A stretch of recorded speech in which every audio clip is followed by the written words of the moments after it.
AI will be a $1 trillion opportunity. How AI will feed the world, and a smart banana. If you're wondering what in the Lord's name is a smart banana, like and subscribe for the craziest AI news out there. Buckle up and let's get into it.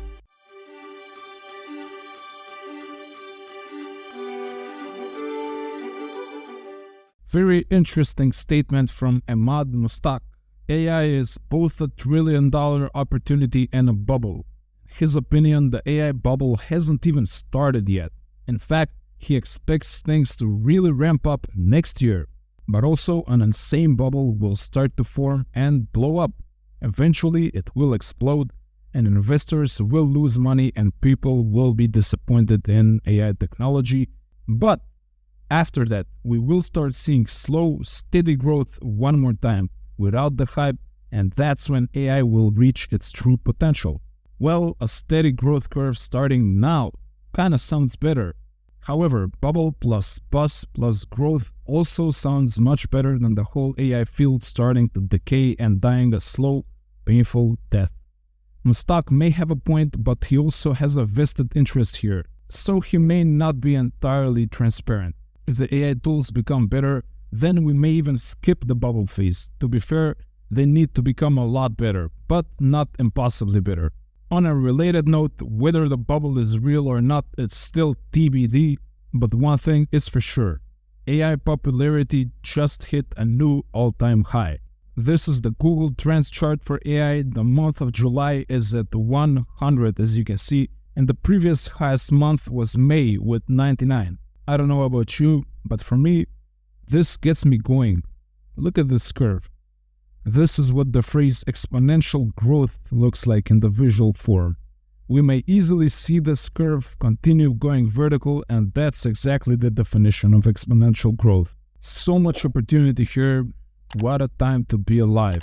Next, this week in New York, or as 50 Cent would call it, New York, the Security Council of the UN will hold the first formal discussion on AI.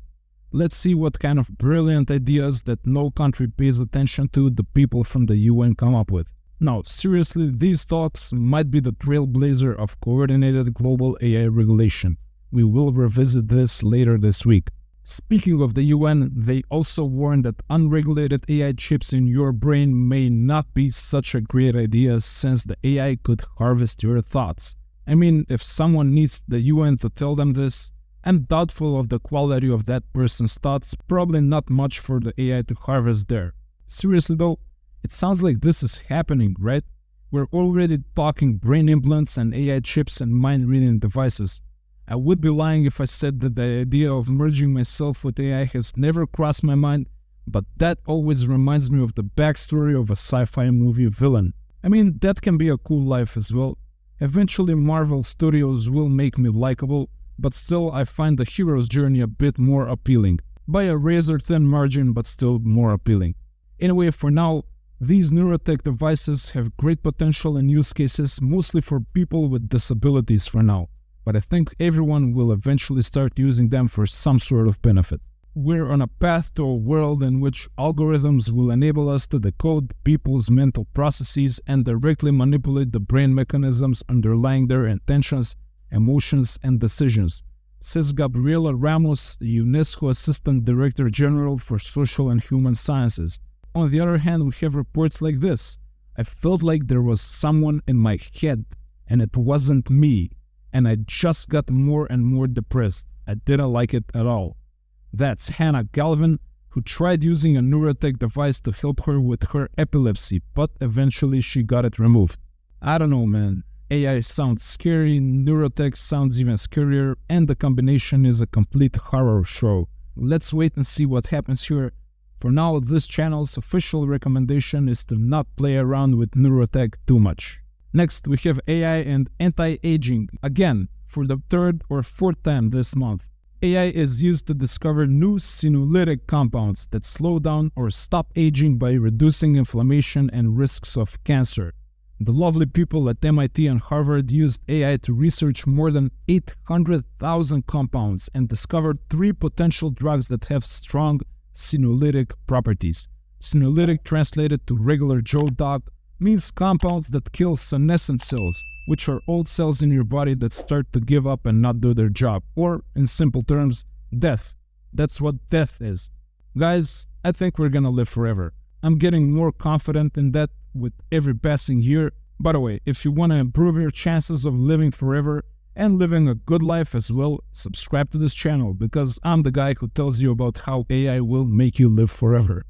Next, possibly the best news for men over 40 this entire year. AI could spare men with prostate cancer from unnecessary treatment and side effects. Doctors now have an easy way to determine if a man with prostate cancer is a good candidate for hormone therapy, which often has nasty side effects while also not being very effective for about 60% of men. That sounds kinda high. Well, I'm 34, pushing 35, still haven't popped my cherry with a visit to the proctologist, and I will tell you right now, that's definitely not something I'm looking forward to. If AI can reduce the need for me to have any sort of interaction with the proctologist, sign me up. Next, AI caused an explosion in the sextortion scams, and now AI will be used to combat those scams as well. So, in the last year, sextortion scams have increased by more than 300%, mostly thanks to deepfake technology. Criminals can now take what we still kinda consider innocent pictures, teenagers in swimsuits or nipples of men, and use AI on those pictures to create explicit material. If you were worried about nudes, now you kinda have to worry about semi-nudes as well. Well, now there's a counter AI, a good AI to fight the bad AI, that blocks teenagers to share media with any kind of nudity in it, and even snitches on the teens to their parents. I don't know. Honestly, I'm too old and hardened to even understand this problem or pretend to care about it.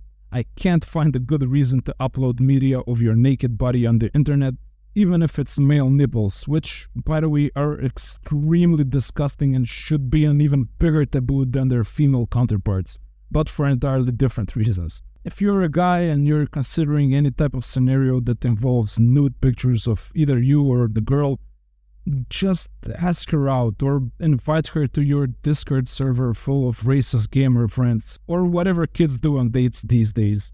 Nudes don't get you anywhere. Okay, that was my old guy advice for the socially challenged.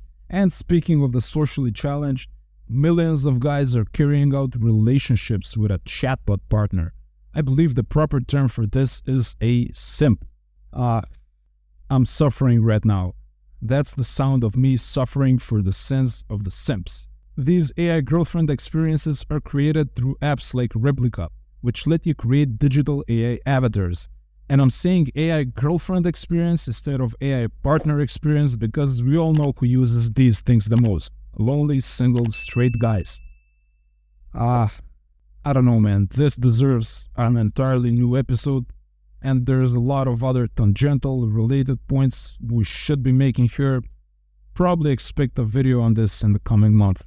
And finally, apparently there are a lot of people on planet Earth and they all gotta eat. And as people continue to multiply, that problem might become worse. I wonder what will solve that problem. Well, you're watching the AI channel, so yeah, it's gonna be AI. Scientists are looking to use AI and gene editing to create climate-resistant supercultures that deliver greater yields with fewer resources. The first gene-edited plant that has been bitten by the proverbial AI spider and now has some awesome superpowers is rice. Cool, I love rice. Rice is traditionally known as the thirstiest plant. No, we're not talking about that kind of thirsty, so don't go fill your socks with rice or whatever weird idea popped into your mind. Rice needs to be submerged in water to grow, but now a new variety of rice called IR64 needs about 40% less water. Also, we can have increased yields of tomatoes by up to 70% and even, quote, smart bananas, end quote, which have a gene that gets activated during droughts to protect bananas from a certain virus. I thought smart bananas was the phenomena of overdosing on LSD and having profound philosophical conversations with a talking banana.